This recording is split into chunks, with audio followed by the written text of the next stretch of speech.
Hello everyone. In today's lecture, we will study quadratic equations and inequalities. The images used in our slide deck are for educational purposes only. We respect the intellectual property rights of the original creators and owners of these images. If you are the owner of any of the images used in this deck and have any concerns or issues, please contact us at sathi@iitk.ac.in and we shall remove the images. Now, the topics we will cover in today's lecture is first we will study quadratic equations and what is quadratic equations and inequalities. After that we will go to the learnings and revision of the day. After that we will go on the quadratic equation, definition of quadratic equation. After that we will jump to relation between roots and coefficients. After that we will discuss formation of an equation, then transformation of equations. After that minimum and maximum value of a quadratic equation. After that we will study sign of quadratic expression. After that, we will go with the position of roots. We will study inequalities. After that, we will go with the arithmetic, geometric, and harmonic meaning inequalities. In the last, we will study logarithmic inequality. Let's start. First, we have quadratic equation. So, a equation of the form ax square plus bx plus c equal to 0 when where a not equal to 0 and a, b, and c x belongs to real number is called a real quadratic equation. Here a, b, and c are called the coefficients of the equation. The quantity capital D is equal to b square minus 4ac. We have a quantity which is capital D, which is b square minus 4ac, is known as the discriminant of the equation ax square plus bx plus c equal to 0. And its roots are given by x is equal to plus minus b plus minus root over d upon 2a, where d is b square minus 4ac.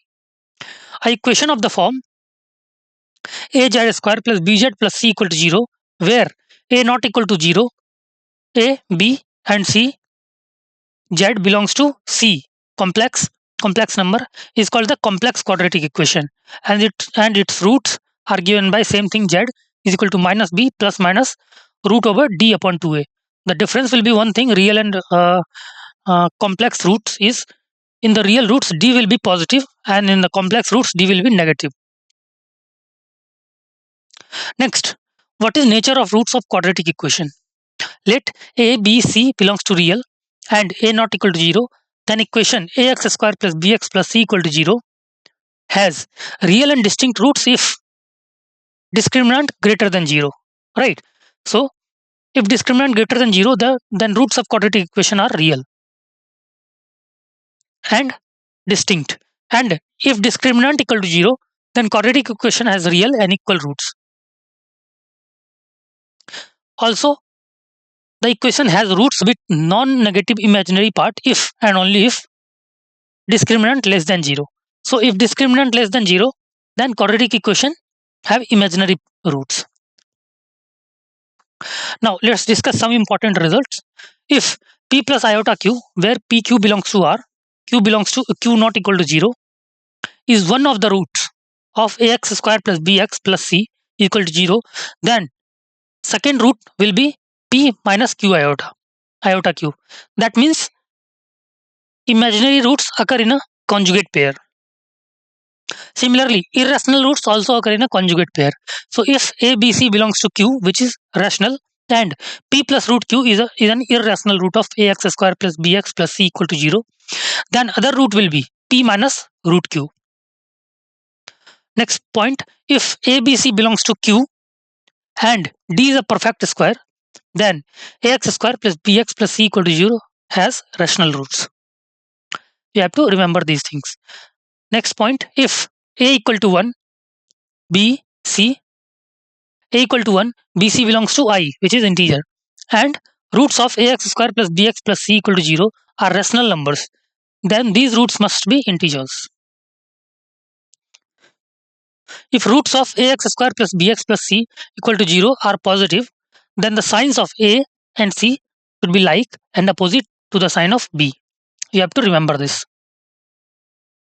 If roots of ax square plus bx plus c equal to 0 are both negative, if both roots are this equation are negative, the signs of a, b and c should be like. That is, sign of a, b and c should be same. Next, if roots of ax square plus bx plus c equal to 0 are reciprocal to each other, then c is equal to a, right? If two roots are reciprocal of each other, then c will be equal to a. Now, in the next point, in the equation ax square plus bx plus c equal to 0, where a, b, c belongs to R, if a plus b plus c equal to 0, then roots are 1, c by a. And if a minus b plus c equal to 0, then roots are minus 1 and minus c by a. These points you have to remember. Now, let's discuss relation between roots and coefficients.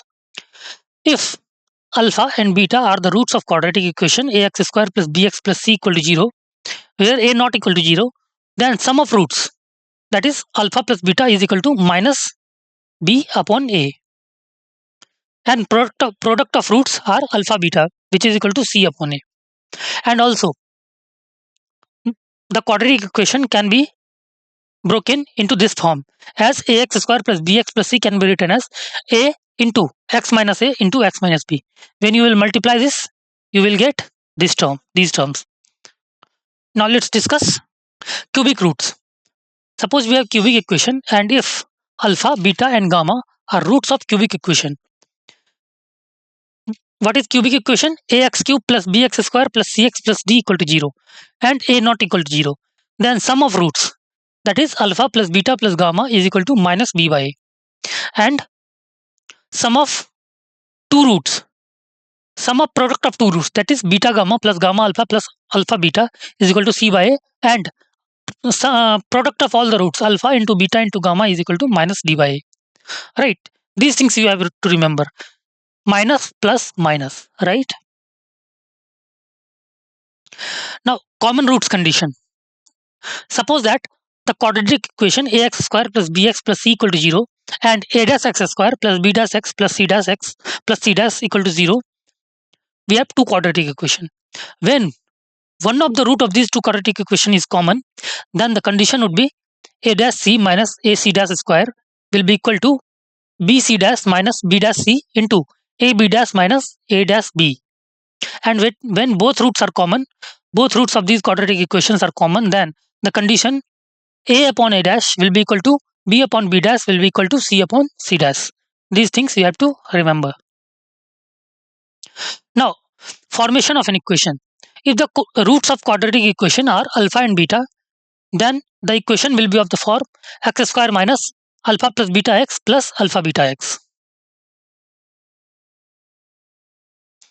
And formation of cubic equation. If alpha, beta and gamma are roots of cubic equation, then the cubic equation will be formed of x cube minus alpha plus beta plus gamma x square plus alpha beta plus beta gamma plus gamma alpha x minus alpha beta gamma is equal to 0.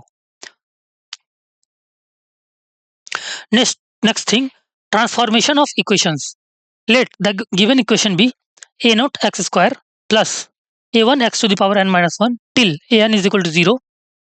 Then the equation, suppose this equation as equation A, then equation whose roots are k, where k not equal to 0, whose roots are k times roots of equation A, right? Whose roots are k times roots of equation A is obtained, then roots are obtained by replacing x by k in equation A, right? And then the equation whose roots are negative of the roots of equation A, then the equation is obtained by replacing x by minus x in equation A. And the equation whose roots are k more than roots of equation A, then the equation is obtained by replacing x by x minus k in equation A. And the equation whose roots are reciprocals of roots of equation A, then the equation is obtained by replacing x by 1 by x in equation A and then multiply both sides by x to the power n. So by this transformation we can get a equation whose roots are satisfying these conditions. Now let's discuss maximum and minimum value of quadratic equation. When a greater than 0, means when a greater than 0, then graph is like this, right? Or something this, upward. Graph is, the face of graph is upward. So the bottom point will be minimum value, right? So minimum value of quadratic equation d is minus d by 4a, or 4ac minus b square upon 4a, and this value, minimum value, will attain at x equal to minus b by a, right? So the coordinate of this point is basically minus b by 2a and d by 4a, minus d by 4a, right? And when a less than 0, then graph will be face down. So this point will be maximum value, right? So the maximum value of ax square plus bx plus c will be same, minus d by 4a, or 4ac minus b square upon 4a at x equal to minus b by a. So this point will attain maxima, and the coordinate of this point is same, minus b by 2a and minus d by 4a, right? So these things you have to keep in mind. Next, sign of quadratic expression. Let fx equal to ax square plus bx plus c, where abc belongs to real and a not equal to 0. So if a greater than 0 and discriminant less than 0, then fx greater than 0 for all x belongs to real. We can say that when a greater than 0 and discriminant less than 0 means there are no real roots, right? So the equation will go like this. The graph of the equation will not cut the x-axis. This means fx, whole fx is greater than 0 for all x belongs to real, right? Similarly, if a less than 0 and discriminant less than 0, that means equation is like this, right? Discriminant less than 0 is that means there is no real roots, right? So graph is not cutting x-axis. So if a less than 0, then fx is less than 0 for all x belongs to real, right? Now if a greater than 0 and discriminant equal to 0, then fx greater than equal to 0. That means discriminant equal to 0, that means equation has equal roots, right? Graph is cutting x-axis at one point, right? So either fx is 0 or greater than 0 for this condition, when a greater than 0. When a less than 0 and discriminant equal to 0, that means graph is like this, as will cut the x-axis at one point, that means equal roots and repeated roots. So either fx will be less than 0 or equal to 0. So fx is less than equal to 0 for all x belongs to real. Next point, if a greater than 0 and discriminant greater than 0 and fx equal to 0 are two real roots, right? Discriminant greater than 0 and a greater than 0, then graph will be like this. Clear? Have two real roots alpha and beta. Where alpha is less than beta, then fx greater than 0. See, fx will be greater than 0 when x belongs to minus infinity to alpha union beta to infinity, right? So these points are basically fx greater than 0, right? So fx greater than 0 at for all x belongs to minus infinity to alpha union beta to infinity, and fx less than 0. See, this point is basically less than 0. Clear? So fx is less than 0 when x belongs to alpha to beta, right? So fx less than 0 if fx less than 0 for all x belongs to alpha to beta. Next point, if similar condition for arises when a less than 0. When a less than 0 and discriminant greater than 0, that means roots are like this.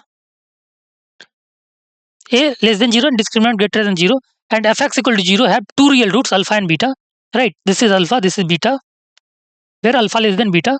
Then fx less than 0, fx will be less than 0 when, see, fx less than 0 is this condition. So fx will be less than 0 when x belongs to minus infinity to alpha union beta to infinity, right? So fx will be less than 0 for all x belongs to minus infinity to alpha union beta to infinity, and fx greater than 0. See, this condition is for fx greater than 0, right? Fx greater than 0 for all x belongs to alpha to beta, right? So we can remember these conditions by graph.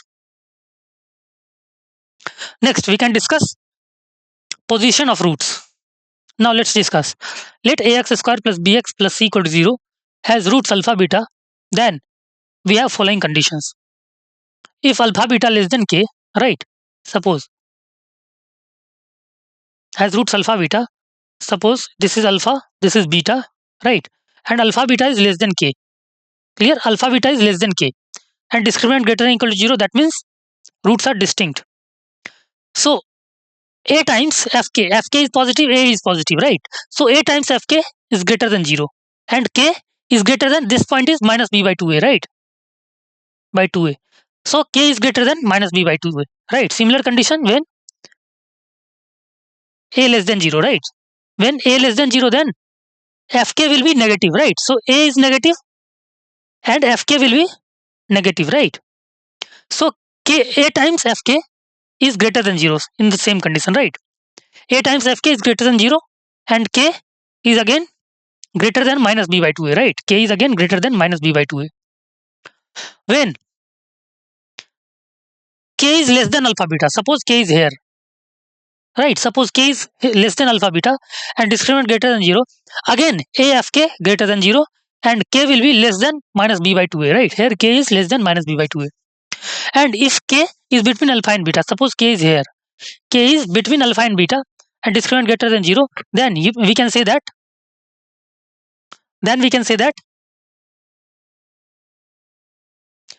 k times a times fk is less than 0, right? A times fk is less than 0, right? Now, this was with respect to one real number k. Now, with respect to two real number k1 and k2.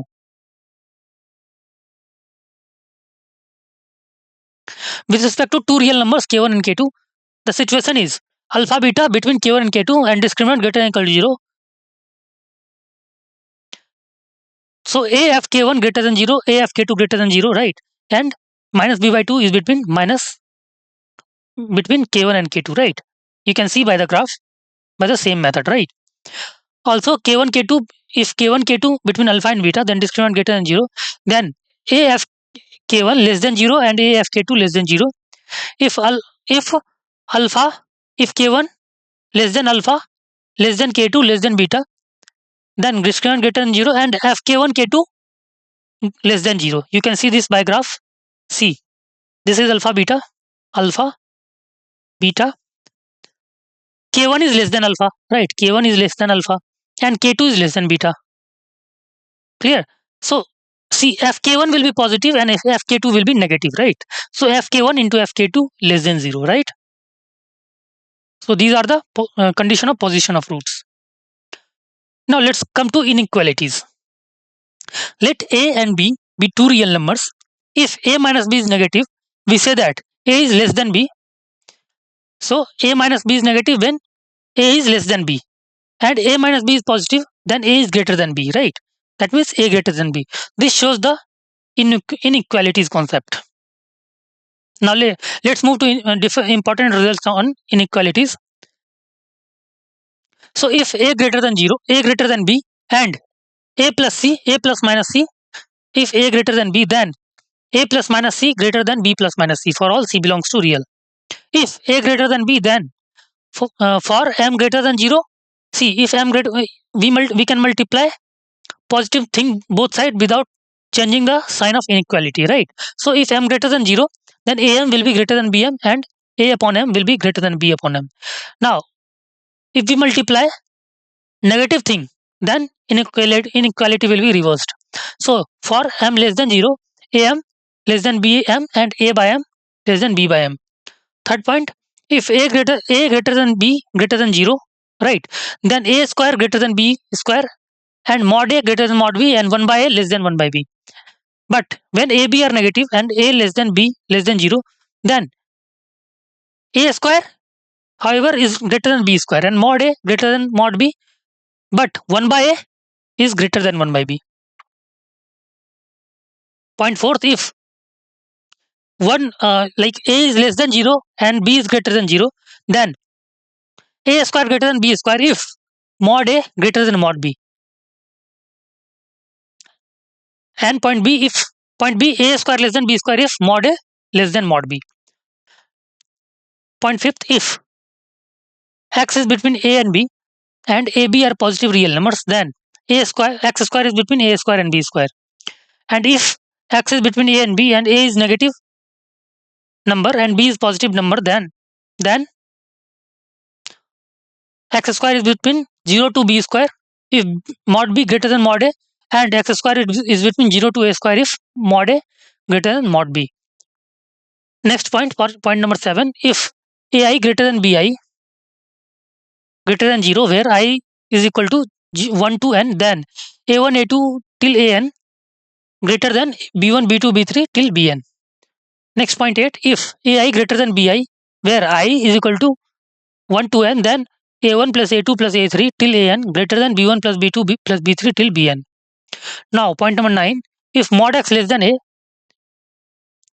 then for A greater than 0, x is between minus A to A, and for A less than 0, x belongs to phi, right? A cannot be less than 0 because mod of x is always positive, right? Now let's move to arithmetic geometric harmonic mean inequality. The arithmetic geometric harmonic mean of positive real numbers is defined as follows. Arithmetic mean will always be greater than or equal to geometric mean, will always be greater than or equal to harmonic mean. Now if A be greater than 0, then arithmetic mean is A plus B by 2, greater than or equal to geometric mean is root over AB, and greater than or equal to harmonic mean is 2 upon 1 by A plus 1 by B. Point 2, if AI greater than 0, where I is equal to 1 to n, then A1 plus A2, that is arithmetic mean, greater than geometric mean, greater than or equal to harmonic mean, right? So these are arithmetic geometric harmonic mean inequalities. Next, logarithmic inequality. So if A is a positive real number, A is a positive real numbers other than 1, and A to the power x is equal to m, then x is called the logarithm of m to the base A, written as log A m. Log am or ln am. M should always be positive, right? Its domain is m should always be positive. If m less than equal to 0, then log am will be meaningless, right? Because domain will not be satisfied. Log am exists if m a greater than 0 and a not equal to 1. See, a cannot be equal to 1 because if a will be equal to 1, this will not be defined because log m upon log a. So if a is equal to 1, then denominator will be 0, right? So it will not be defined. Important results on logarithm. First, a to the power log ax can be written as x, right? See, a and a. A greater than 0, a not equal to 1, x greater than 0. Point B, a to the power log bx can be written as x to the power log ba. It is important property, right? Where ab greater than 0 and not equal to 1, x greater than 0. Log a is equal to 1, where a greater than 0 and not equal to 1. Also log ax is equal to 1 by log xa, where xa greater than 0 and not equal to 1. Log xa is equal to log ab into log bx, which can be written as log xb upon log ab, where ab greater than 0, not equal to 1, x greater than 0. For x greater than 0, a greater than 1, not equal to 1, log a to the power n x is equal to 1 by n log ax, and log a to the power n x to the power m is m by n log ax. For a x greater than y greater than a greater than 0, log ax greater than log ay if a greater than 1, and log ax less than log ay if a is between 0 to 1. If a greater than 1 and x greater than 0, then log ax greater than p, this implies x greater than a to the power p. And if log ax is between 0 to p, this implies x is between 0 to a to the power p. If a is between 0 to 1, then log ax greater than p, this implies x will be between 0 to a to the power p. Inequality will change. And b point, log ax between 0 to p, this implies a to the power p less than x less than 1, right? Next is summary of the today's lecture. So we have studied an equation of the form ax square plus bx plus c equal to 0, where a not equal to 0, b not equal to 0, x belongs to R is called real quadratic equation. Here a, b, c are called the coefficients of the equation. Also, an equation of the form az square plus bz plus c equal to 0, where a not equal to 0, a, b, c, z belongs to C complex is called complex quadratic equation, and its roots are given by z is equal to minus b plus minus root over d upon 2a. Let a, b, c belongs to R and a not equal to 0, then the equation ax square plus bx plus c equal to 0. If the roots of equation ax square plus bx plus c equal to 0 are both negative, then signs of a, b, c should be like. If roots of ax square plus bx plus c equal to 0 are reciprocal to each other, then c equal to a. If a minus b plus c equal to 0, then roots are minus 1 and minus c by a. If alpha and beta are roots of quadratic equation ax square plus bx plus c equal to 0 and a not equal to 0, then sum of roots alpha plus beta is equal to minus b by a. And also, ax square plus bx plus c can be represented as a times x minus a into x minus b. Suppose that the quadratic equations are ax square plus bx plus c equal to 0 and a dash x square plus b dash x plus c dash equal to 0. When both roots are common, then the conditions are a upon a dash is equal to b upon b dash equal to c upon c dash. If the roots of quadratic equation are alpha and beta, then the equation are of the form ax square minus alpha plus beta x plus alpha beta equal to 0. After that, we studied transformation of equations. We studied maximum and minimum value of quadratic polynomial. We studied in this sign of quadratic expression. We studied position of roots, inequalities, important results on inequalities. After that, we discussed important results on logarithm. Thank you.